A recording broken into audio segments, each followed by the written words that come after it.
গল্পের সবাই অগ্নিলা চ্যানেলে আপনারা শুনছেন কেগো হিগাশিনোর লেখা দ্য রেড ফিঙ্গার। আজ এর শেষ পর্ব। আর কিছু বলার আছে তোমার? মাতসুমিয়া জিজ্ঞেস করে। না, জবাবে বলে নাওমি। আর কি বলবো? একবার মাথা নেড়ে বুকের ওপর হাত বাঁধে তরুণ অফিসার। মুখের হাসির আভাস, মনের মধ্যে দুশ্চিন্তা আরও প্রগাঢ় হয় আকিওর। মাতসুমিয়ার মনে কি চলছে তা বুঝতে পারছে না সে। পুরোটা শুনে কি মনে হয় তোমার? অবাক হয়েছিলাম। হওয়ারই কথা, কিন্তু তোমার কি ধারণা তোমার দাদির পক্ষে এরকম কিছু করা সম্ভব? দাদি যেহেতু পাগল হয়ে গেছে, তাই কখন কি করছে সেটা বুঝতে পারে না। মুখ না তুলে জবাব দেয় নাওমি। এর আগে কখনো কি এরকম কোনো কিছু করেছে? করতেও পারে, আমি ঠিক জানি না। বাসায় সাধারণত দেরি করে ফিরি আমি। আচ্ছা, শুক্রবারে বোধহয় দেরি করে ফিরেছিলে না? জবাব দেয় না নাওমি। আকিওর মতে এবারে সবচেয়ে বিপজ্জনক প্রশ্নটা করেছে মাতসুমিয়া। কোথায় ছিলে সেটাও বলো। আচ্ছা শুনুন। আর চুপ থাকতে পারল না আকিও। এর সাথে তো কেসটার কোনো সম্পর্ক নেই। দুঃখিত, আপনার কথার সাথে একমত হতে পারছি না। এসব প্রশ্নের জবাব জানতে হবে আমাদের, নতুবা পরে সমস্যা হবে। শান্ত কিন্তু দৃঢ় স্বরে কথাগুলো বলল মাতসুমিয়া। মাথা নেড়ে সায় দেওয়া ছাড়া আর কিছুই করার নেই আকিওর। কোথায় ছিলে সেদিন? মুখ খুলেই শব্দ করে শ্বাস টানল নাওমি। একটা ভিডিও গেম মার্কেটে গিয়েছিলাম, এরপর একটা কনভিনিয়েন্স স্টোরে। দুর্বল কণ্ঠে বলে সে। একাই ছিলে পুরোটা সময়? হ্যাঁ। কোন আর্কেডে? আর কোন কনভিনিয়েন্স স্টোরে সেটা বলতে পারবে? নোটপ্যাড আর কলম বের করল তরুণ অফিসার। এবারে আসলে ভয় করছে আকিওর। মাতসুমিয়ার চেহারা এটা স্পষ্ট যে প্রশ্নটার জবাব চাই চাই তার। কিছুক্ষণ ইতস্তত করার পর ঠিকানা দুটো বলল নাওমি। এই বিষয়ে আগেই কথা হয়েছিল ওদের। যে গেই মার্কেটের নাম বলল নাওমি, সেটা প্রায় যায় সে। ওখানেও পরিচিত কেউ নেই। কনভিনিয়েন্স স্টোরটায় অবশ্য খুব বেশি একটা যায় না, গেলেই বরং কর্মীরা চিনতে পারত। পুলিশের পক্ষে তখন একটা বের করা কষ্ট হতো না যে নাওমি ওখানে যায়নি। কনভিনিয়েন্স স্টোরটা থেকে কিছু কিনেছিলে? না, শুধু ম্যাগাজিন পড়েছি। আর আর্কেডে কোন গেমটা খেলেছিলে? চমকে উঠল আকিও। এত কিছু নিয়ে আলাপ হয়নি ওদের। এরকম একটা প্রশ্ন যে করা হতে পারে তা মাথা দিয়ে আসেনি ওদের। ছেলের দিকে তাকিয়ে মনে মনে প্রার্থনা করতে লাগলো যে উপযুক্ত একটা জবাব দেয় সে। ড্রামমেনিয়া, ভার্চুয়াল ফাইটার, থ্রিল ড্রাইভ। অনিশ্চিত স্বরে নামগুলো বলল নাওমি। আর কয়েকটা স্লট মেশিন গেম। ছেলের কথা বলারগুলো শেষটুকু কেবল বুঝল আকিওর। অন্যগুলো কি সেটা জানে না? খুব সম্ভাব্য নাওমি যে গেমগুলো খেলে সেগুলোর নাম। বাসায় ফিরেছিলে কখন? 8টা কি 9টার দিকে, ঘড়ি দেখিনি। আর স্কুল থেকে বের হয়েছিলে কখন? 4টার দিকে বোধহয়। বন্ধুবান্ধব কেউ ছিল তোমার সাথে? না, একাই। সবসময় কি বাসায় একাই ফেরো? হ্যাঁ। এবারে নাওমির কথা বলার ধরনে বিরক্তিভাব স্পষ্ট বোঝা যাচ্ছে। এসব থেকে যতটা সম্ভব দূরে থাকার ইচ্ছে তার। তাছাড়া মাতসুমিয়া এমন কিছু প্রশ্ন করছে যা শুনে তার খারাপ লাগার সম্ভাবনাই বেশি। নাওমির কোনো বন্ধু নেই, এলিমেন্টারি স্কুলেও ছিল না। বিভিন্ন গেমিং আর্কেডে আর কনভিনিয়েন্স স্টোরে একাই যায় সে। যদি আসলেও কোনো বান্ধববান্ধব থাকতো, তাহলে আজকে হয়তো এরকম পরিস্থিতিতে পড়তে হতো না ওদের। স্কুল থেকে যদি 4টার দিকে বের হও, তাহলে 4 ঘন্টা একাই ছিলে? ফিসফিস করে বলে মাতসুমিয়া, যেন নিজের সাথেই কথা বলছে। এরকমটা প্রায়ই করেও, ইয়াইকো বলল। আমি সবসময় বলি তাড়াতাড়ি বাসায় ফিরতে, কিন্তু কথা শুনে না। এখনকার ছেলেমেয়েরা এরকমই, বলে নাওমির দিকে তাকায় মাতসুমিয়া। স্কুল থেকে বের হয়ে বাসায় আসার আগ পর্যন্ত পরিচিত কারোর সাথে কি দেখা হয়েছিল তোমার সেদিন? না, সাথে সাথে জবাব দেয় ছেলেটা। আর্কেড বার কনভিনিয়েন্স স্টোরটায় এমন কিছু ঘটেছিল যেটা তোমার মনে আছে? এই যেমন কোনো মেশিন নষ্ট হয়ে যাওয়া বা কারো ঝগড়া? মাথা ঝাঁকিয়ে মানা করে দিল নাওমি। ঠিক মনে নেই, ওরকম কিছু ঘটেনি খুব সম্ভবত। বেশ। ইয়ে, আকিও বলে এবারে, ও যেসব জায়গায় গেছে এটা প্রমাণ না করতে পারলে কি অসুবিধা হবে? না, আমি আসলে সেজন্য প্রশ্নগুলো করিনি। তবে প্রমাণ থাকলে ভালো হতো। কেন? তখন ওকে আর কোনো প্রশ্ন করতে হতো না আমাদের। কিন্তু এমনটা হলে আবারও প্রশ্নের সম্মুখীন হতে হবে আপনার ছেলেকে। ওর সাথে এসবের কোনো সম্পর্ক নেই। বিশ্বাস করুন আমার কথা। ক্ষমা প্রার্থনার ভঙ্গিতে মাথা নাড়ে মাতসুমিয়া। বলতে খারাপ লাগছে, কিন্তু এসব ক্ষেত্রে মা বাবা বাদেও তৃতীয় একজন প্রত্যক্ষদর্শী থাকতে হয়। আমরা মিথ্যে বলছি না। পুরো ঘটনার সাথে আমার ছেলের কোনো সম্পর্ক নেই। ওকে তো ইতিমধ্যে যা যা প্রশ্ন করার করেই ফেলেছেন। ও যদি সত্যি কথা বলে থাকে তাহলে আমার সেটা প্রমাণ না কোনোভাবে পাবই। কনভেন্ট স্টোরগুলোতে ক্যামেরা থাকে সাধারণত, আর্কেডগুলোতেও থাকে ইদানিং। এত লম্বা সময় ওখানে থাকলে কোনো না কোনো ক্যামেরাতে ধরা পড়ার কথা। কথাটা শুনে থমকে গেল আখিও। এই ভাবনাটাও মাথায় আসেনি ওর। নাওমির দিকে ফিরল মাতসুমিয়া। ভিডিও গেম খেলতে তাহলে ভালো লাগে তোমার? মাথা নেড়ে সায় দেয় আকিও। কম্পিউটারে খেলো? এবারে জবাব দিল না নাওমি। ছেলের এই গোয়াতুর্মি এখন অসহ্য ঠেকছে আকিওর। খুনের সাথে সম্পর্কিত নয়, এরকম প্রশ্নের জবাব স্বাভাবিক দিলে কি সমস্যা নাওমি তা বুঝতে পারছে না। হ্যাঁ, কম্পিউটারেও খেলেও। ছেলের হয়ে জবাব দেয় ইয়াইকো। ওর কি নিচে কম্পিউটার আছে? নিজের বলতে পুরনো একটা কম্পিউটার। আমাদের পরিচিত একজন কয়েক বছর ব্যবহারের পর দিয়ে দিয়েছে। তার আর দরকার নেই। বাহ, ভালো তো। এখনকার বাচ্চারা ভাগ্যবান বলতেই হবে। নাওমির দিকে তাকিয়ে বলে মাতসুমিয়া। আমার প্রশ্নগুলোর জবাব দেওয়ার জন্য তোমাকে ধন্যবাদ। এখন রুমে যেতে পারো। কিছু না বলে উঠে দাঁড়িয়ে ঘর থেকে বেরিয়ে গেল নাওমি। কিছুক্ষণ পর তার ঘরের দরজা বন্ধের শব্দ কানে এলো ওদের। আকিও এক প্রকার নিশ্চিত যে পুলিশ অফিসার ওর ছেলের কথা বিশ্বাস করেনি, কিন্তু সন্দেহের কারণটাও ঠিক বোধগম্য হচ্ছে না। হয়তো নাওমির কোনো অ্যালিবাই নেই, এটাই মূল কারণ। স্ত্রীর দিকে তাকালেও তার চোখেও একটা মরিয়া ভাব। দুজনের মাথায় আসলে একই চিন্তা ঘুরপাক খাচ্ছে। কিছু একটা করতে হবে ওকে। আলতো করে একবার মাথা নাড়ল আখিও। মাথার চাকাগুলো ঘুরছে বনবন করে। পুলিশের লোকটা নাওমিকে হয়তো সন্দেহ করেছে, কিন্তু তাদের কাছে কোনো প্রমাণ নেই। ওরা তিনজনই যদি মুখ বন্ধ রাখে তাহলে কিছুই করতে পারবে না পুলিশ। আর আখিও যেহেতু বলে দিয়েছে যে খুনটা ওর মা করেছে, তাই না বিশ্বাস করার মতো কিছুই নেই। কোনো সার্ভেলেন্স ক্যামেরায় নাওমির ভিডিও না পাওয়া গেলেও এটা প্রমাণ হয় না যে মিথ্যে বলছে। আর মিথ্যে বললেও সে খুনি হয়ে যায় না। কোনো অবস্থাতেই এখন বক্তব্য পাল্টানো চলবে না ওদের। আখিও এসব ভাবছে, এমন সময় কলিং বেল বেজে উঠল। এই সময় আবার কে এলো? না বলে পারল নাও। কোনো ডেলিভারি বয় হয়তো। ইন্টারকমের দিকে এগিয়ে বলে ইয়াইকো। এখন দরজা খোলা কোনো দরকার নেই, বলে দাও পরে আসতে। হ্যান্ডসেট উঠিয়ে গেটের বাইরে থাকা ব্যক্তিদের সাথে কিছুক্ষণ কথা বলল ইয়াইকো। এরপর তাকালো স্বামীর দিকে। লজ্জা ভর করেছে তার চোখ মুখে। তোমার বোন? আমার বোন? হারুমি এই মুহূর্তে কেন এলো তা বোধগম্য হলো না আখিওর। উনি আমার সহকর্মীর সাথে এসেছেন, ভেতরে ঢুকতে দিন প্লিজ, মাতসুমিয়া বলল ওদের উদ্দেশ্যে। মাতসুমিয়াকে বাইরে থেকে শান্ত দেখালেও ভেতরে ভেতরে উত্তেজনায় ফেটে পড়ছে সে। হাতের তালু ঘামছে অনবরত।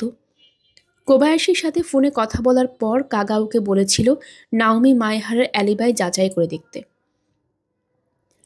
ওর বাবা মা খুব সম্ভবত বাধা দেবে এই কাজে, কিন্তু তোমার সেটা নিয়ে মাথা ঘামানোর কোনো দরকার নেই।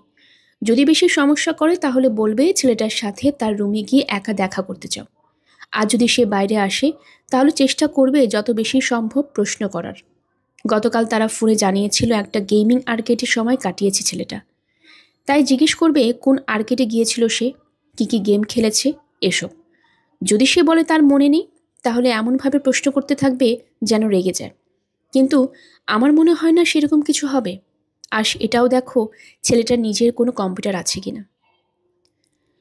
সবশেষে কাগা বলে হারুমি তাজিমার সাথে দেখা করতে যাচ্ছে সে। আখিওর বোন? কি জন্যে? আমি চাই পারিবারিক সমস্যার সমাধান সবার সামনেই হোক, জবাব দেয় কাগা। এখন সে হারুমিকে নিয়ে মায়েহারাদের বাসায় ফিরে এসেছে। কিছুক্ষণ পর ডাইনিং রুমে ফিরে এলো ইয়াইকো। চেহারায় মেঘ ঢেকেছে তার। তোমার বোন এসেছে, জবাবে নাক দিয়ে একবার অস্ফুট শব্দ করল কেবল আকিও। কিছুক্ষণ পর কাকার পেছন পেছন ভেতরে ঢুকলো হারমি। চেহারা তার স্পষ্ট বিষাদ। আমার বোনকে নিয়ে এসেছেন কেন? আকিও জানতে চাইল। কারণ আমার ধারণা আপনার মাকে তিনিই সবচেয়ে ভালো করে চেনেন। আমি সব খুলে বলেছি তাকে। ও ইয়ে, লজ্জা দৃষ্টিতে বোনের দিকে তাকালো আকিও। তুই নিশ্চয়ই অবাক হয়েছিস সব কিছু শুনে, কিন্তু এমনটাই ঘটেছে। মা কোথায়? পেছনের ঘরে। আচ্ছা, বলে কাকার দিকে তাকালো হারুমি। আমি কি একবার মার সাথে দেখা করতে পারি? নিশ্চয়ই, যান না। উঠে দাঁড়িয়ে মায়হারা দম্পতির সামনেই ঘর থেকে বেরিয়ে গেল হারুমি।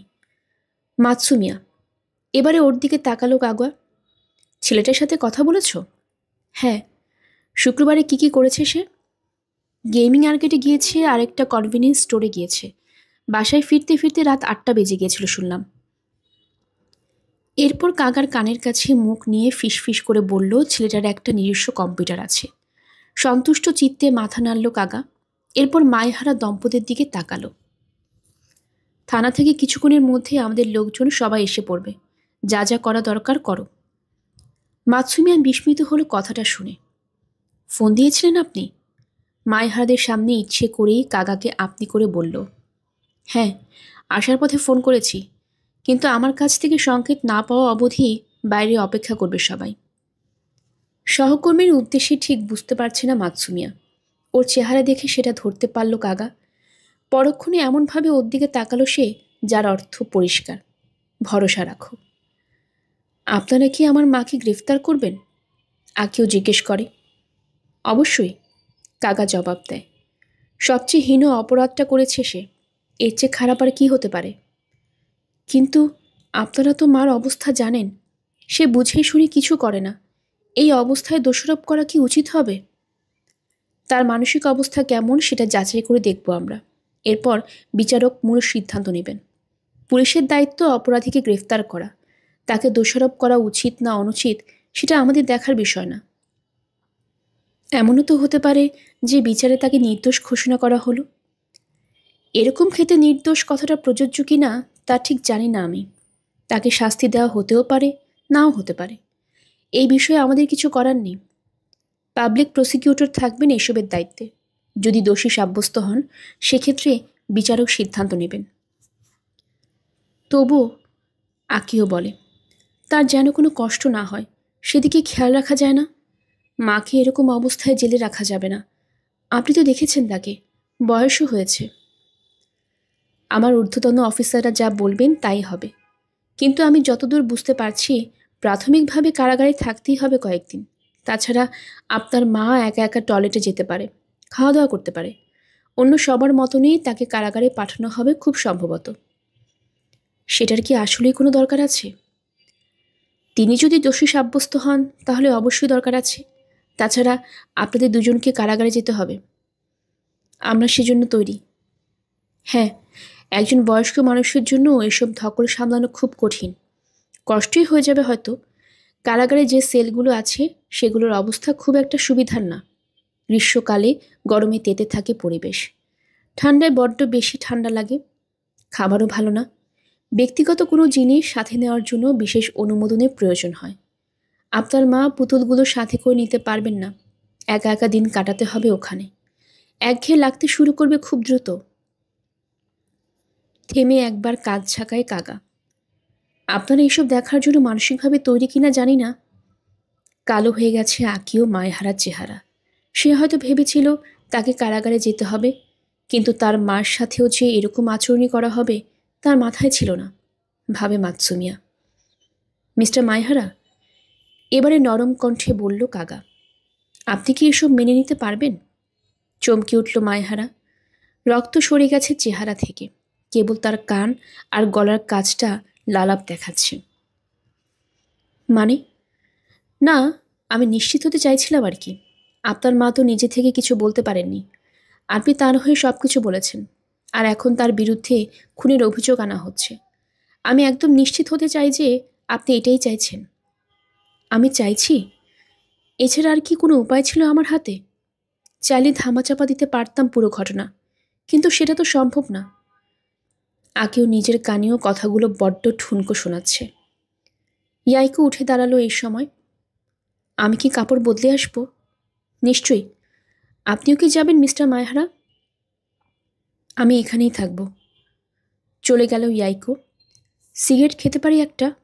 অবশ্যই, আপনার বাসা, কাকা জবাব দেয়।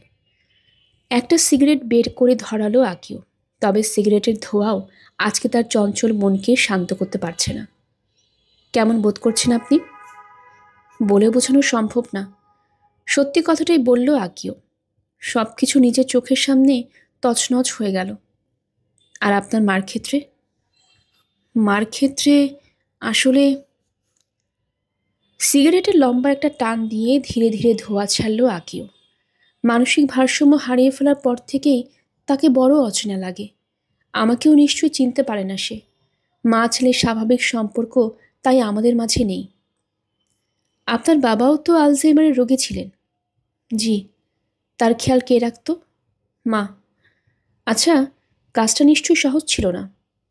না, বাবা মারা যাওয়ার পর মার জীবন সহজ হয়েছে। লম্বা শ্বাস নিল কাগা। আপনার তাই মনে হয়? হ্যাঁ, কারণ আমার মাকে অনেক কঠিন সময়ের মধ্য দিয়ে যেতে হয়েছে। জবাব না দিয়ে মাতসুমিয়ার দিকে তাকালো। কারণটা বুঝতে পারল না আকিও। একই ছাদের নিচে দীর্ঘ সময় ধরে আছে এমন দম্পতিদের মধ্যে আলাদা এক ধরনের বন্ধন সৃষ্টি হয়।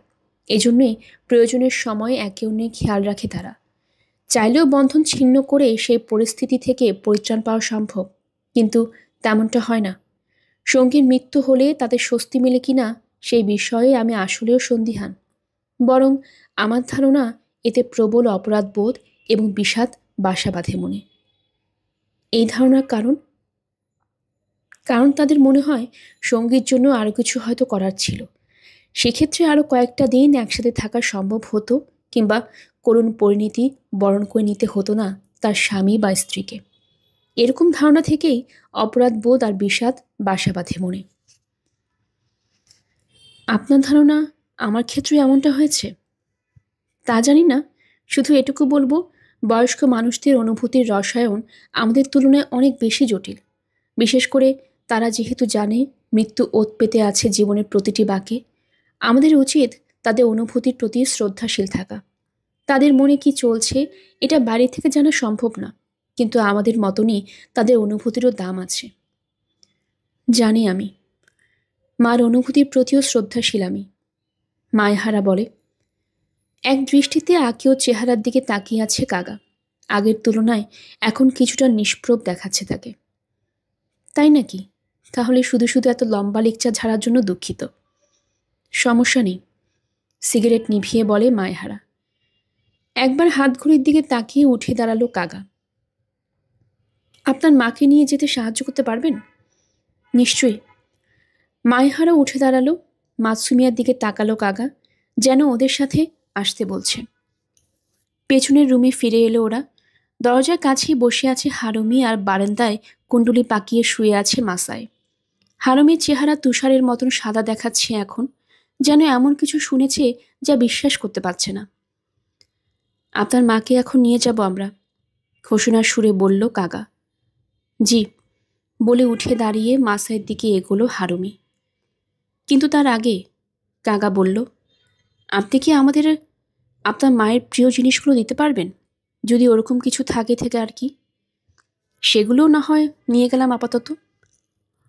মাথা নেড়ে রুমের চারপাশে নজর বুলালো হারুমি। নিশ্চয়ই কোনো একটা জিনিসের কথা মাথায় এসেছে তার। ওয়ার্ড্রোবটার দিকে এগুলো পরক্ষণে কি যেন একটা জিনিস বের করে আনলো। এটা নিয়ে যেতে পারবে? হ্যাঁ, ছোট অ্যালবামটার দিকে তাকিয়ে বলে কাগা। এরপর জিনিসটা আঁকে ওকে দেখালো সে। এটাই আপনার মায়ের সবচেয়ে প্রিয় জিনিস? আকিওর পুরো শরীর কাঁপছে এখন। এই অ্যালবামটা তার চেনা। অ্যালবামটা অনেকদিন আগে দেখেছিল, তবে জানে যে ভেতরে পুরনো কিছু ছবি আছে।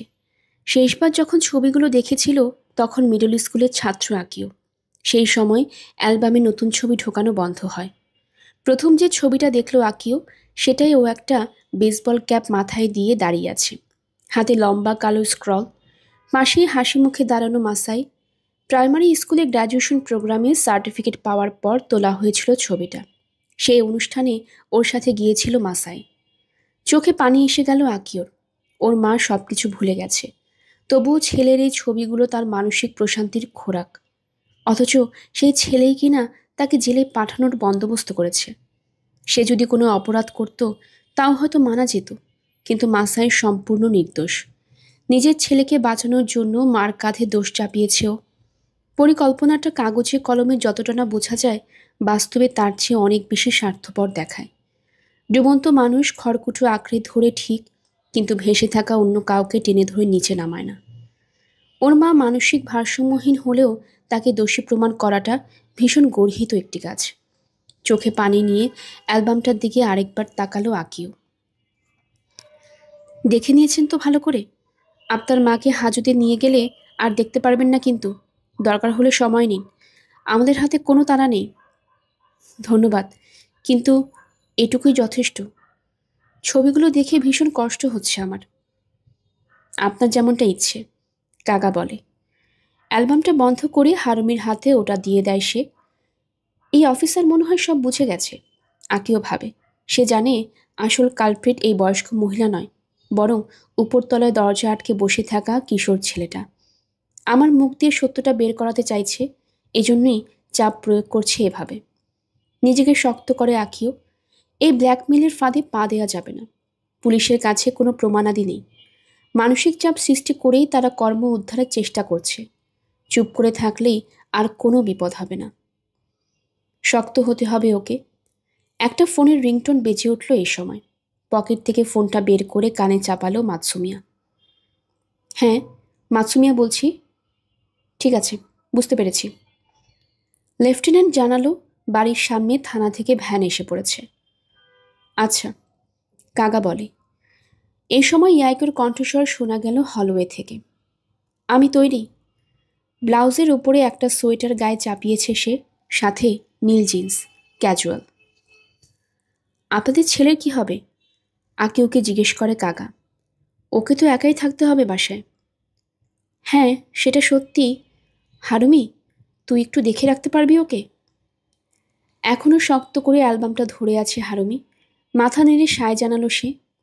ঠিক আছে, ধন্যবাদ, মাথা নুইয়ে বলে আকিও। ঠিক আছে মিসেস তাজিমা, আপনার মাকে এখন নিয়ে যাব আমরা। জি, বলে সামনে এগিয়ে মাসায়ের কাঁধে হাত রাখল হারুমি। মা চান, আমাদের এখন উঠতে হবে। মেয়ের সাহায্য নিয়ে উঠে দাঁড়িয়ে আকিও আর মাতসুমিয়ার দিকে ঘোরে মাসায়। মাতসুমিয়া, হাত করা পড়াও ওনাকে, কাগা বলে। কি? অবাক হয়ে যায় মাতসুমিয়া। হাত করা, আবারও বলে কাগা। তোমার কাছে না থাকলে আমি বের করছি।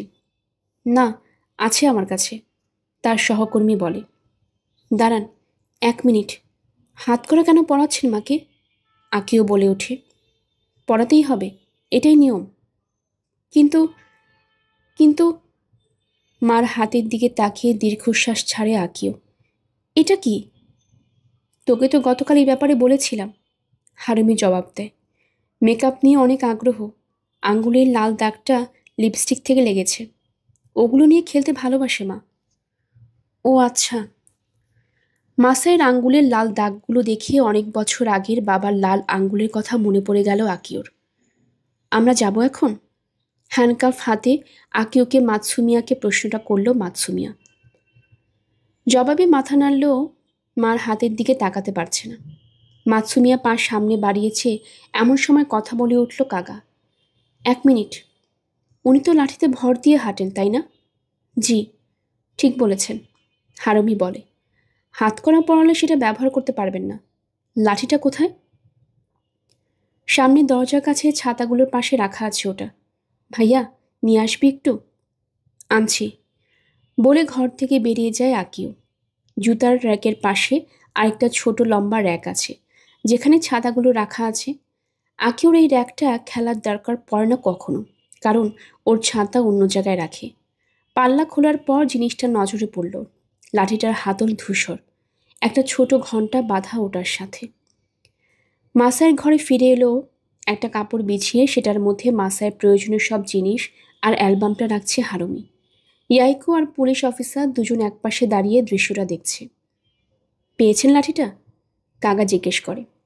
তার হাতে ওটা তুলে দেয় আকিও। কাগা সেটা বাড়িয়ে দেয় হারুমির দিকে। সব ঠিকঠাক, এবারে বের হই আমরা। লাঠিটা মার হাতে দেয় হারুমি। এই যে মাচান, তোমার লাঠি, শক্ত করে ধরো কিন্তু। ধরা গলায় কথাগুলো বলল হারুমি। নিস্পৃহ ভঙ্গিতে সেটা ধরে হাঁটতে শুরু করে মাসাই। আকিও চোখের সামনে দরজার দিকে এগোয় সে। ঘণ্টাটা শব্দ করে ওঠে। লাঠিটার দিকে আবারও ভালো করে তাকায় আকিও। একটা ছোট কাঠের ফলক লাগানো ঘণ্টার সাথে, সেখানে লেখা মাসাই মায়হারা। আবেগের তাড়নায় আবারও কেঁপে ওঠে ওর শরীর। শ্বাস নিতে কষ্ট হচ্ছে এখন। ফলকটা আগে খেয়াল করেনিও। এলিমেন্টারি স্কুলে থাকার সময় আর্ট ক্লাসে এই জিনিসটা বানিয়েছিল। টিচার বলেছিলেন নিজের বা সবচেয়ে প্রিয় মানুষটার নাম খোদাই করতে কাঠে। আকিওর মার নাম লিখেছিল। এত বছর পরেও জিনিসটা রেখে দিয়েছে মাসায়। মানসিক ভারসাম্য পুরোপুরি হারাবার আগে নিশ্চয়ই বেঁধে নিয়েছিল লাঠিটার সাথে। পছন্দের জিনিস বলেই এমনটা করেছে। খুব সম্ভবত ওটাই ছিল মাকে দেওয়ার প্রথম উপহার।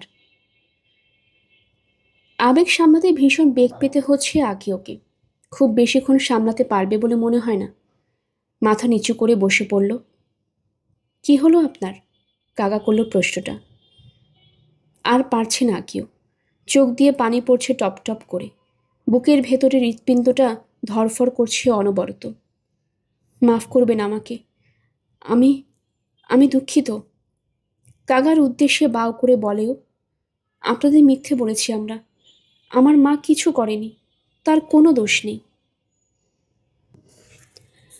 ঘরে উপস্থিত সবাই এতটাই অবাক হয়েছে যে প্রতিক্রিয়া দেখাতেও যেন ভুলে গেল। ধীরে ধীরে মুখ তুলল আকিও। স্ত্রীর সাথে চোখাচোখি হলো একবার। সেও হাঁটু গেড়ে বসে পড়েছে।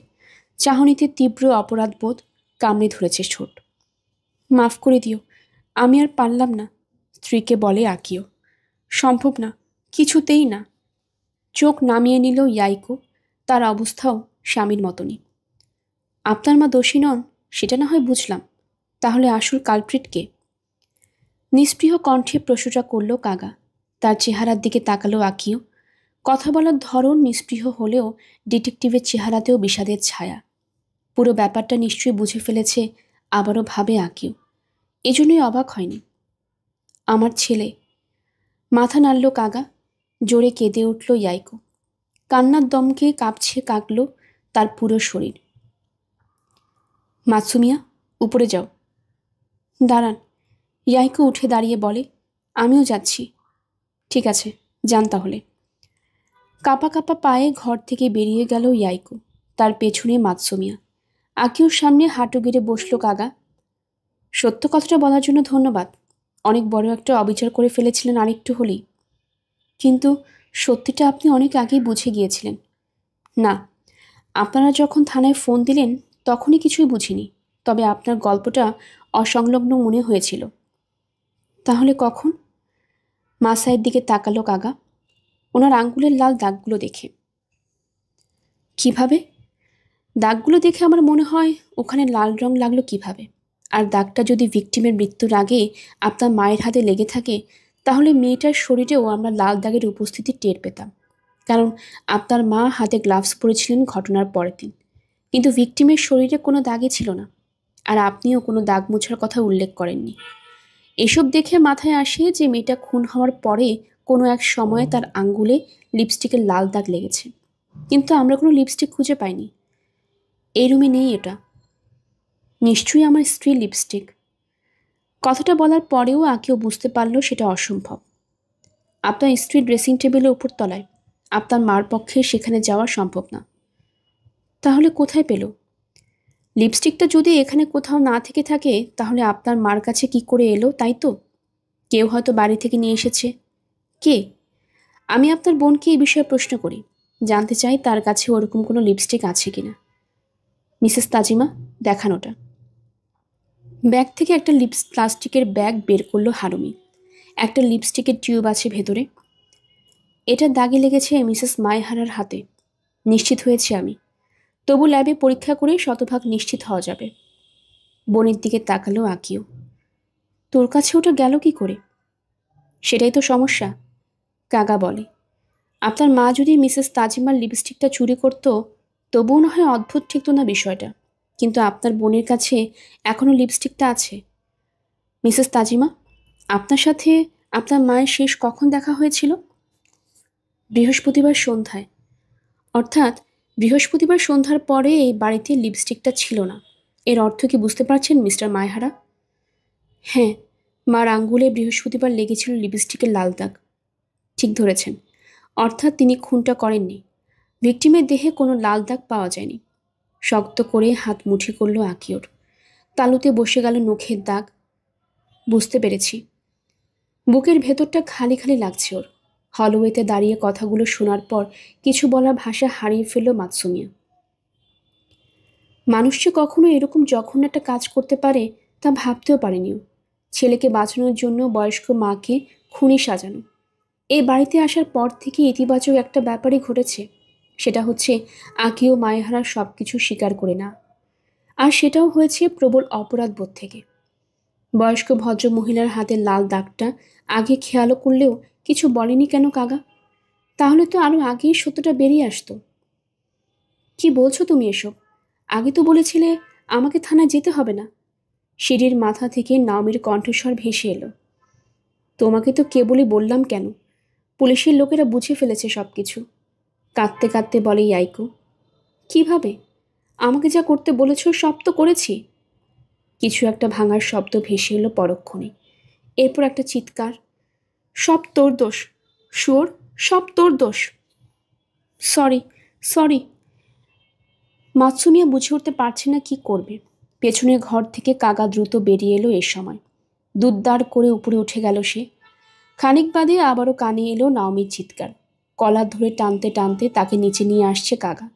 সিঁড়ির গোড়ায় এসে ছেলেটাকে সোজা করে দাঁড় করালো সে। আরেকটু হলেই পড়ে যাচ্ছিল ছেলেটা। মাতসুমিয়া, এই বেয়াদবটাকে নিয়ে যাও।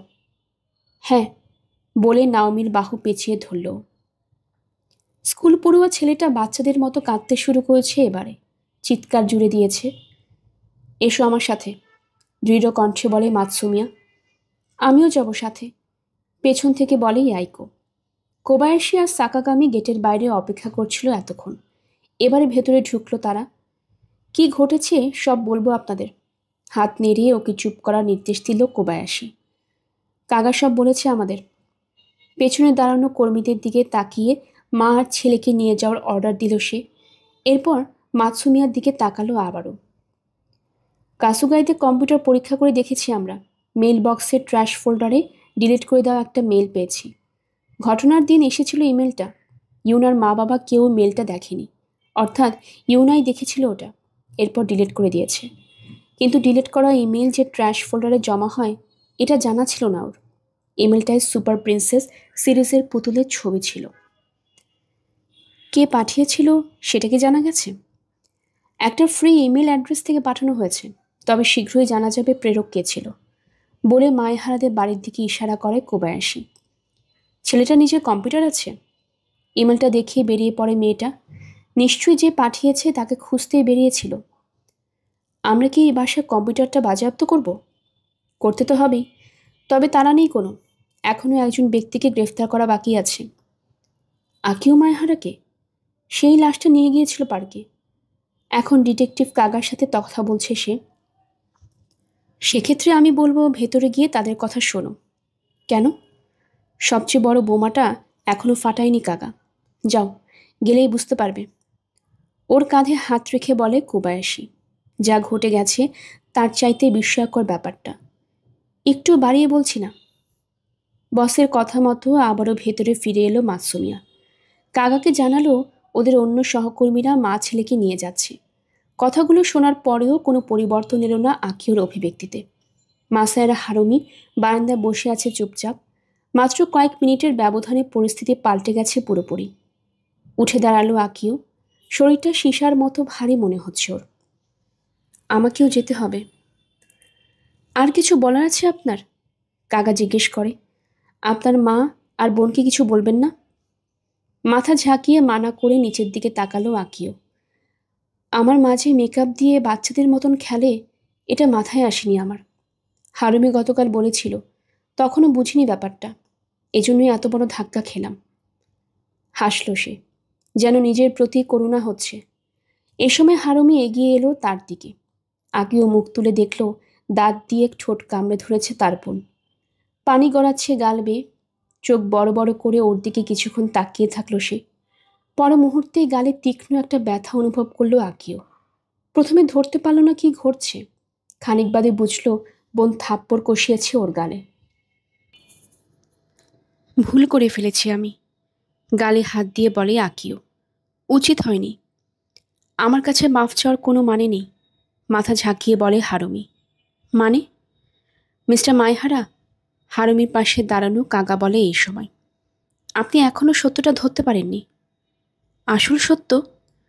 আপনি নিজের ভুলটা বুঝতে পেরেছে, এটা ভালো কথা, কিন্তু আপনি এখনও অনেক কিছু জানেন না, বলে প্লাস্টিকের ব্যাগের ভেতরে থাকা লিপস্টিকটা দেখালো কাকা।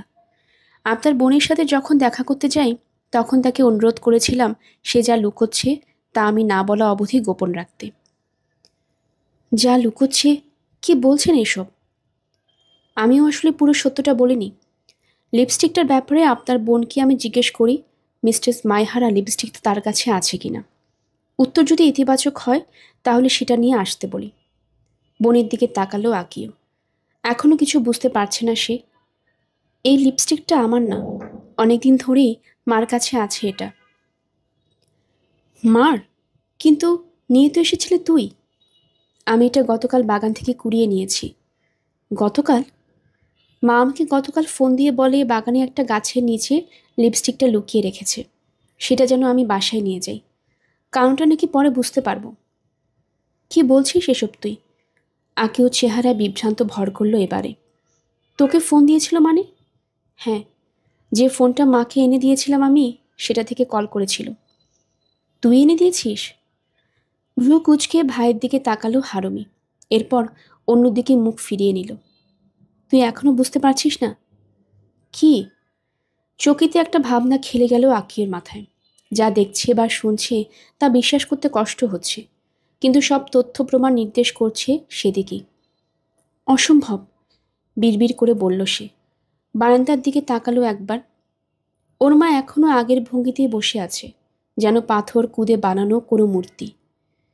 এবারও মিলে যাচ্ছে সব, নিজেকেই বলে আকিও। মাসাই শুরু থেকে বুঝতে পেরেছে তার ছেলে বা ছেলের বউ মিলে কি ফোন দিয়ে আসছিল, আর সেজন্যই সেই পরিকল্পনা বানচালের ব্যবস্থা করেছে আঙ্গুলে লাল দাগ লাগানোর মাধ্যমে। পুলিশের লোকেরা তার হাতে লাল দাগ দেখে ভাববে কখনো ওখানে দাগটা লাগলো।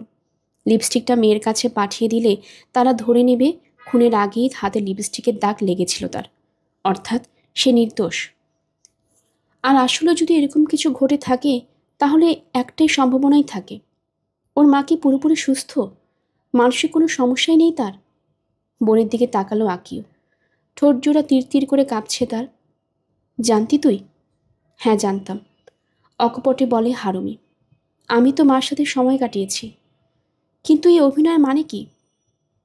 বিষণ্ণ চিত্তে মাথা নাড়ল হারুমি। তুই এখনো বুঝতে পারছিস না? বিশ্বাসই হচ্ছে না আমার। কিছু বলল না আকিও। ঠিকই বলেছে ওর বোন। প্রশ্নের জবাবটা জানে ও। ওরা এই বাসায় উঠে আসার পর পরিবেশ কেমন ছিল তা মনে পড়ে গেল আকিওর। ওর মার সাথে সবসময় শীতল ব্যবহার করতো ইয়াইকো। এমনকি আকিও নিজেও মাঝে মাঝে বড্ড খারাপ আচরণ করতো তার সাথে। যার বাবা মা এরকম, সেই ছেলে ভালো হবে কি করে? নাওমি দাদির সাথে এমন আচরণ করতো যেন সে অচ্ছুত কেউ। আকিও কিংবা তার স্ত্রী কেউই তাকে এরকম আচরণের জন্য কখনো বকেনি বা কিছু বলেনি। সেটাই সব কথা নয়। এই ছাদের নিচে যে পরিবারে বসবাস তাদের নিজেদের মাথার কোনো স্নেহের বন্ধন নেই। কোনোভাবেই সুখী পরিবার বলা যাবে না ওদের। মাসায়ের আর কোনো উপায় ছিল না, তাই নিজেকে গুটিয়ে নেওয়ার সিদ্ধান্ত নেয় সে। অবশ্য ওদের সংসারে তার কোনো সম্পৃক্ততা ছিল না। একমাত্র হারুমিকে নিজের জগতে প্রবেশাধিকার দিয়েছিল সে। মেয়ে আশেপাশে থাকলে কিছুটা ভালো সময় কাটত তার।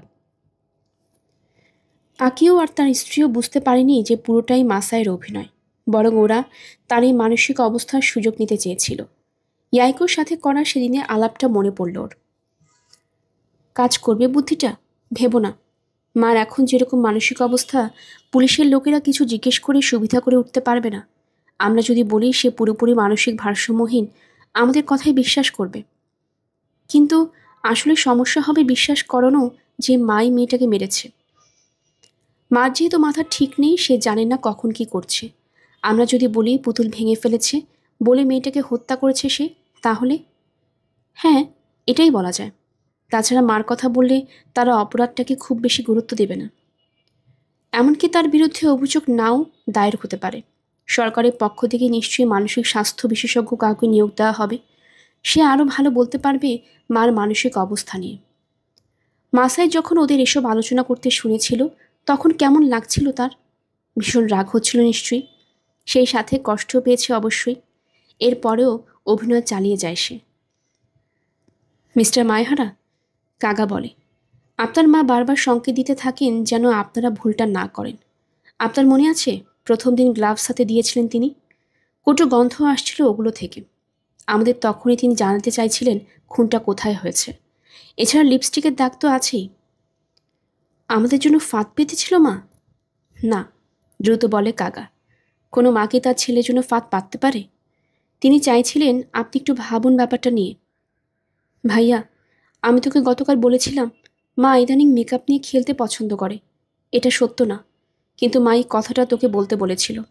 আমি তখন বুঝতে পারিনি কারণটা, কিন্তু এখন বুঝতে পারছি। মা চাইছিল তুই যেন মার আঙ্গুলের দিকে খেয়াল করিস।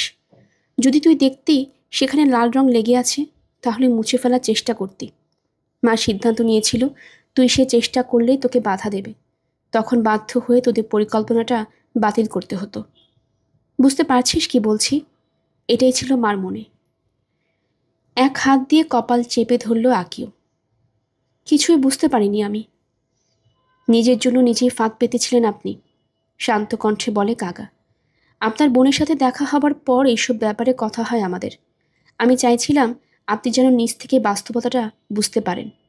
আপনার বোনেরও তেমনটাই ইচ্ছে ছিল। আপনার মা চাইলেও অনেক আগেই আপনাদের পরিকল্পনাটা বানচাল করে দিতে পারত। শুধু এটা বললেই হতো যে তিনি সম্পূর্ণ সুস্থ। কিন্তু মিসেস মায়হারা সেটা করেননি, কারণ ওনার আশা ছিল শেষ পর্যন্ত হয়তো আপনি পরিকল্পনাটা বাতিল করবেন। আমরা তার ইচ্ছের প্রতি শ্রদ্ধাশীল থাকার চেষ্টা করেছি। আপনার বোনের সাহায্য নিয়ে আপনাকে বোঝানোর চেষ্টা করেছি। সেই বলেছিল আপনাকে আপনার মায়ের লাঠিটা দেখাতে। হাঁটার লাঠি? বুঝতে পারছেন তো কি বলছি? কাঠের ফলকটায় আপনার মায়ের নাম তো আপনিই লিখেছিলেন। আমরা সিদ্ধান্ত নেই অ্যালবাম আর কাঠের ফলকটা দেখার পরেও যদি আপনি বিকারহীন থাকেন, তাহলে আমরা আর কিছু করব না। কিন্তু আপনি নিজেকে সামলাতে পারেননি। আপনার মা নিজের কানে শুনেছেন সব কিছু। মিস্টার কাগা, আপনি কখন বুঝতে পারলেন যে আমার মা সুস্থই আছেন? তার আঙ্গুলে লাল দাগ দেখার পর থেকে। লাল দাগ দেখার পর? হ্যাঁ, তখন একবার চোখাচোখি হয় আমাদের। তার দৃষ্টিতে কিছু একটা ছিল। আমি বোঝার চেষ্টা করছিলাম কেন কাজটা করেছিলেন তিনি। মানে আঙ্গুলে লাল রং লাগানোর কথা বলছি। অসুস্থ কেউ অতটা প্রগাঢ় দৃষ্টিতে তাকাতে পারেন না। কাগার বলা প্রতিটি কথা শেল হয়ে বিঁধছে আকিওর বুকে। সেগুলোর ভারে আর দাঁড়িয়ে থাকতে পারল নাও। হামাগুড়ি দেওয়ার ভঙ্গিতে চার হাত পায়ে উবু হয়ে বসে পড়ল তাতামি ম্যাটের ওপরে। মার দিকে তাকালো একবার, তখনও এক দৃষ্টিতে বাগানের দিকে তাকিয়ে আছে মাসায়। এবারে আকিও খেয়াল করল একটু পর মৃদু মৃদু কাঁপছে তার পিঠ। চিৎকার করে কেঁদে উঠে তাতামি ম্যাটে কপাল ঠেকালো আকিও। নিজেকে কখনো ক্ষমা করতে পারবে না সে। মায়েহারা নাওমিকে জিজ্ঞাসাবাদ করল কোবায়াশি স্বয়ং।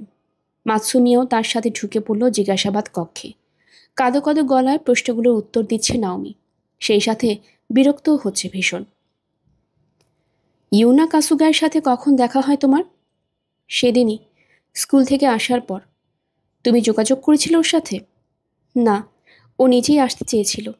আমার স্কুল ব্যাগে লাগানো সুপার প্রিন্সেসের চাবির রিংটা দেখে জিজ্ঞেস করে কোত্থেকে কিনেছি।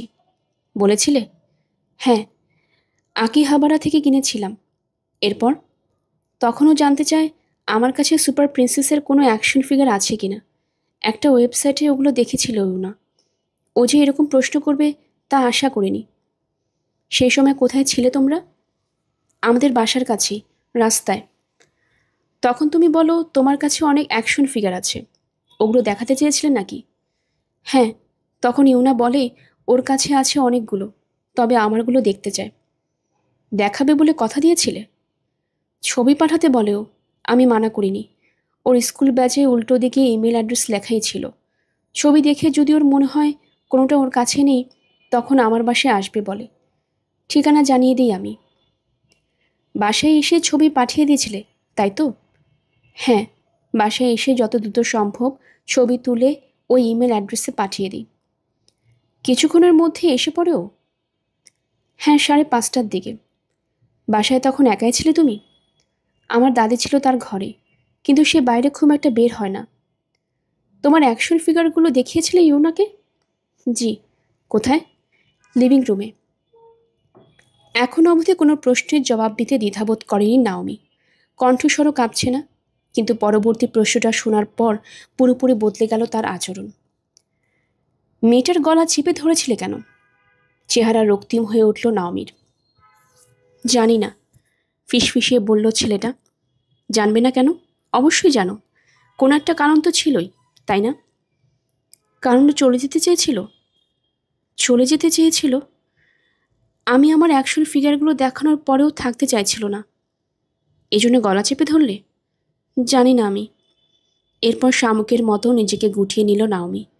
কোবায়াশি শত চেষ্টা করেও তার পেট থেকে কোনো কথা বের করতে পারল না। গলা চড়িয়ে কিছু জিজ্ঞেস করলে মাটিতে জড়সড় হয়ে শুয়ে পড়ল ছেলেটা। পুরো শরীর কাঁপছে থরথর করে। নাওমিকে কিছুটা ধাতস্থ হতে দিয়ে ইন্টারোগেশন রুম থেকে বের হতে যাবে ওরা, এ সময় ছেলেটা বলে ওঠে, সব আমার বাবা মার দোষ। হার্ট মনিটরে 70-এর কাছাকাছি রিডিং দেখাচ্ছে। রোগীর চেহারা মমতা ভরে হাত বুলিয়ে দিচ্ছে মাতসুমিয়া। অক্সিজেন মাস্কে বড় একটা অংশ ঢাকা পড়ে গেছে। তাকামাসার পক্ষ থেকে কোনো সাড়া নেই। কাতসুকো বসে আছে বিছানার অপর পাশে, বড্ড ক্লান্ত দেখাচ্ছে তাকে, কিন্তু চোখের তারায় সেই আগের মতনই দীপ্ততা। বড় ভাই যে ওদের জন্য এত কিছু করেছে, তার একদম শেষ সময়টা অবধি পাশে থাকতে দৃঢ় প্রতিজ্ঞ সে। ভাইকে দেখতে প্রতিদিনই আসতো কাতসুকো। গতকাল রাতে মাতসুমিয়াকে জানায় তাকামাসা, গত কয়েকদিন ধরে বলেছে তার নাকি কেবলই ঘুম পায়। এত বেশি ঘুমায় যে সময় খেয়ে হারিয়ে ফেলে মাঝে মাঝে। গত সন্ধ্যায় বোনকে তাকামাসা বলে বাড়ি গিয়ে বিশ্রাম নিতে। সে একাই থাকতে পারবে। এরপর থেকে আর কোনো কথা বলেনি।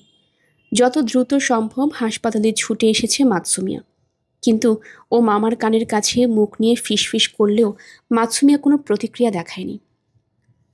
ডাক্তার ওদের জানিয়েছে তাদের পক্ষে আর কিছু না। মেডিকেল বোর্ড সিদ্ধান্ত নিয়েছে তারা আর নতুন ধরনের কোনো চিকিৎসার দিকে এগোবে না। অন্যভাবে বললে তাকামাসাকে বাঁচিয়ে রাখার জন্য বাড়তি কিছু করবে না আর তারা। আরও আগে কেন আসলো না সেটা নিয়ে এখন আফসোস হচ্ছে ওর। গিঙ্গো পার্কে মেয়েটার মরদেহ আবিষ্কার হবার দিন সেই যে এসেছিল, এরপর আর হাসপাতাল মুখো হয়নি মাতসুমিয়া। ও যে কাকার সাথে একটা কেসে কাজ করেছে সেই ব্যাপারেও মামাকে কিছু বলা হয়নি। পরিণতি কি হলো সেটা জানানো তো দূরের কথা। আসলে সময় বের করতে পারেনিও। কাতসুকোর মুখ দিয়ে অস্ফুট একটা শব্দ বেরিয়ে এলো ওই সময়। সে কেবলই খেয়াল করেছে তাকামাসার হার্টবিট কমে আসছে ধীরে ধীরে। এখন হার্ট মনিটরে দেখাচ্ছে 60। দীর্ঘশ্বাস ফেলেই বিছানার পাশের টেবিলটার দিকে তাকালো একবার মাতসুমিয়া। সগি বোর্ডটা রাখা আছে ওখানে। কয়েকটা গুটির অবস্থান বদলেছে অবশ্য, কিন্তু মামার শেষ চাল কোনটা ছিল তা বুঝতে পারল না। কে জিতেছে সেটাও বলা সম্ভব না। উঠে দাঁড়িয়ে আরেকবার মামার চেহারায় হাত বুলিয়ে জানলার কাছে চলে এলো মাতসুমিয়া। মামার মৃত্যুর সময় পাশে থাকতে চায়ও, কিন্তু সেজন্য অপেক্ষা করা বড্ড বেশি বেদনাদায়ক। পূবাকাশ ধীরে ধীরে রাঙা হচ্ছে বাইরে। মাতসুমিয়া হাসপাতালে এসেছে 5 ঘন্টা আগে, রাত 12টার দিকে। একটা নতুন দিনের শুরু, কিন্তু ওদিকে ওর মামার জীবন সুতোয় ঝুলছে। ওপারে পানি জমাতে পারেন যে কোনো মুহূর্তে। এ সময় হাসপাতালের গেটের কাছে দাঁড়িয়ে থাকা একজনের দিকে নজর পড়ল ওর। প্রথমে বিশ্বাস হতে চাইছিল না কি দেখছে। কেউ চিরো দাঁড়িয়ে আছে বাইরে, ফিসফিসিয়ে বলে মাতসুমিয়া। কি? বিস্মিত কণ্ঠে জিজ্ঞেস করে ওর মা। কি চুরি? আমি নিশ্চিত, ভ্রু কুচকে বলে মাতসুমিয়া। একটা গাঢ় রঙের স্যুট পরনে কাগার। ভেতরে আসছে না কেন? জানি না, আমি নিয়ে আসছি বলে দরজার দিকে এগোতে যাবেও এ সময় এক তরুণ ডাক্তার আর নার্স কানামুড়ি তকিকো প্রবেশ করলো ভেতরে। নীরবে বিছানার পাশে এসে দাঁড়ালো তারা। নার্সের অফিসে বসে সব কেবিনের মনিটর রিডিং দেখা যায়। ওখান থেকে এসেছে তারা। তাকামাসার মৃত্যু আসন্ন। কাতর কণ্ঠে ভাইকে আরেকবার ডাকলো কাতসুকো। তাকামাসার নাড়ি পরীক্ষা করে দেখলেন ডাক্তার। হার্টবিট আগের তুলনায় আরও কমে এসেছে। ক্ষীণ থেকে ক্ষীণতর হচ্ছে প্রতি মুহূর্তে। মাতসুমিয়া কিছুতেই বুঝতে পারছে না কাগা এরকম একটা মুহূর্তে বাইরে কেন দাঁড়িয়ে আছে। ভেতরে আসতে কী সমস্যা? দোটানায় ভুগছেও। একবার মনে হচ্ছে গিয়ে নিয়ে আসবে কাকাকে, কিন্তু ঠিক সেই মুহূর্তে মামা যদি 40-এর নিচে নেমে এলো হার্টবিট। এরপর দ্রুত কমতে লাগলো। মনিটরে 0 ভেসে উঠল কিছুক্ষণ পর। মারা গেছেন উনি। আনুষ্ঠানিকতা পালন করলো ডাক্তার। অক্সিজেন মাস্ক খুলে নিল নার্স। ভাইয়ের চেহারার দিকে তাকিয়ে আছে কাতসুকো। ঘরটা থেকে বেরিয়ে এলো মাতসুমিয়া। মামার মৃত্যু বড্ড অবাস্তব ঠেকছে ওর কাছে। কোনো কষ্ট হচ্ছে না ভেতরে, শুধু মনে হচ্ছে জীবনের ভীষণ গুরুত্বপূর্ণ একটা অধ্যায়ের পরিসমাপ্তি ঘটল। নিচতলায় চলে এলো মাতসুমিয়া। মূল ফটকের বাইরে দাঁড়িয়ে আছে কাগা। ভাইকে ডাক দিল। ধীরে ধীরে ওর দিকে ফিরল সে। চোখে মুখে বিস্ময় ছিটে ফোটাও নেই, বরং হাসি ফুটল তার মুখে। বাইরে বের হয়েছ যখন, সব শেষ তাহলে? জবাবে কেবল মাথার উপর নিচ করল মাতসুমিয়া। ঠিক আছে। ঘড়ির দিকে দেখল কাগা। 5টা বাজছে। খুব বেশি কষ্ট পেয়েছে? না, ঘুমের মধ্যেই চলে গেছে। যাক, সেটাই ভালো। কাগজপত্র কিছু সই করতে হবে বোধ হয়। কিন্তু তুমি বাইরে দাঁড়িয়ে থাকলে কেন? ভেতরে আসলে কি হতো? কারণ আছে, শুনতে হয়তো খুব ভালো লাগবে না তোমার। চলো। হাসপাতালের ভেতরে ঢুকে পড়ল কাগা। কেবিনে ফিরে ওরা দেখল কাতসুকো একা বসে আছে। কিয়োচিরো, তুমি বাইরেই ছিলে? বাবার খেয়াল রাখার জন্য তোমাদের ধন্যবাদ, বাউ করে বলে কাগা। মামাকে কোথায় নিয়ে গেছে? গোসল করাচ্ছে। ছেলে আর ভাতিজার দিকে তাকিয়ে বলল কাতসুকো। মাথা নেড়ে একটা চেয়ারে বসে পড়ল কাগা। মাতসুমিও একই কাজ করল। তোমার কি ধারণা আকিও মাইহারার মা মানসিক ভারসাম্যহীন হবার অভিনয় করল কেন? কি? ও নিশ্চয়ই কোনো ভিন্ন কারণ ছিল তার। এরকম একটা সময় কাগার এমন প্রশ্নে অবাক না হয়ে পারল না মাতসুমিয়া। কি কারণ? ছেলের পরিবারের সাথে মেশাটাই তার মানসিক অশান্তির কারণ হয়ে দাঁড়িয়েছিল। এটা একটা কারণ হতে পারে, কিন্তু এছাড়াও আরও কারণ আছে। কীরকম? একবার এক বয়স্ক ভদ্রলোক আমাকে বলেছিলেন, স্ত্রী মারা যাবার পর তার রেখে যাওয়া কাপড়গুলো পরে দেখেছিলেন তিনি। আমি তখন জিজ্ঞেস করি, মৃত স্ত্রীর কাপড় পরে তার কাছাকাছি যেতে পেরেছিলেন কিনা। এই প্রশ্নের জবাব খুব একটা গুছিয়ে দিতে পারেননি তিনি। শুধু এটুকু বলেছেন, মৃত্যুর আগে তার স্ত্রী কেমন অনুভব করেছিলেন সেটা বোঝার চেষ্টা করেছেন মাত্র। চোখ বড় বড় করে কাগার দিকে তাকালো মাতসুমিয়া। মিসেস মায়াহারাও কি সে চেষ্টা করেছিলেন? আমি নিশ্চিত নই সেই ব্যাপারে। তিনি নিজেও বোধহয় জানেন না। পকেটে হাত দিয়ে একটা পুরনো ছবি বের করে আনে কাগা। তরুণ এক দম্পতি আর তাদের ছেলেকে দেখা যাচ্ছে ওখানে। ঢোক গিলল মাতসুমিয়া।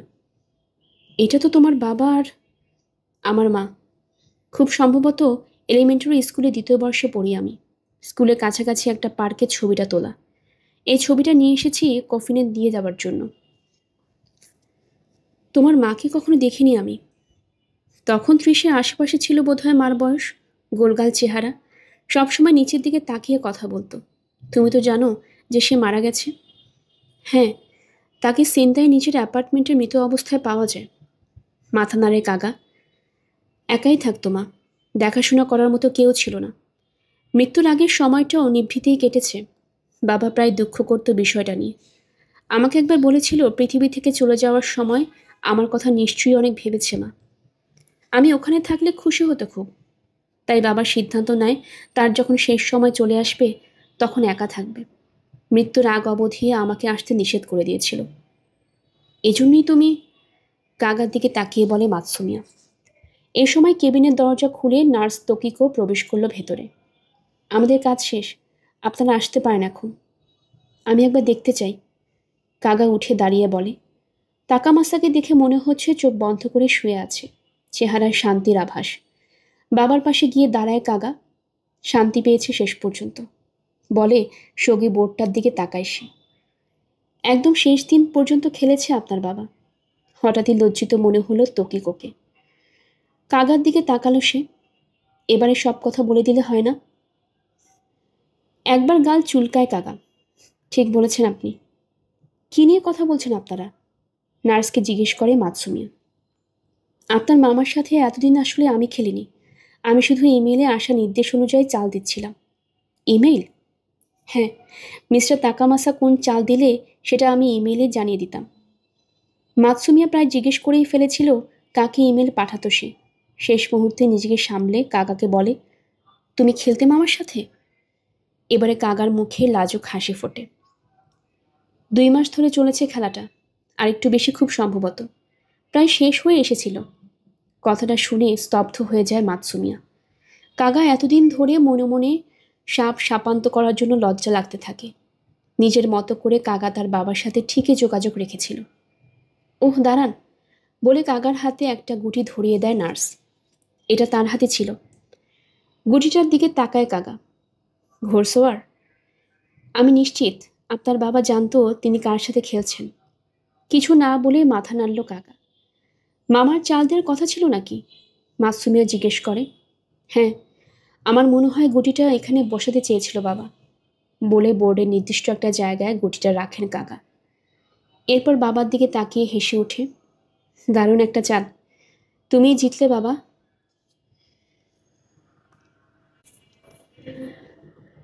গল্পের আসবাই অগ্নিলা চ্যানেলে আপনারা শুনছিলেন কেগো হিগাশিনোর লেখা দ্য রেড ফিঙ্গার। আজ ছিল এর শেষ পর্ব। আমাদের চ্যানেলে অনেকগুলো গল্প পাঠ করা আছে, আপনাদের কাছে নিশ্চয়ই সেগুলো ভালো লাগবে। আশপাশে যারা আছেন তাদের সবাইকে জানিয়ে দেবেন। আপনারা যারা নতুন আমাদের চ্যানেলটি শুনছেন, কাইন্ডলি চ্যানেলটি সাবস্ক্রাইব করে নেবেন। নতুন আরও কোনো গল্প নিয়ে হাজির হব। সবাই ভালো থাকবেন। ধন্যবাদ।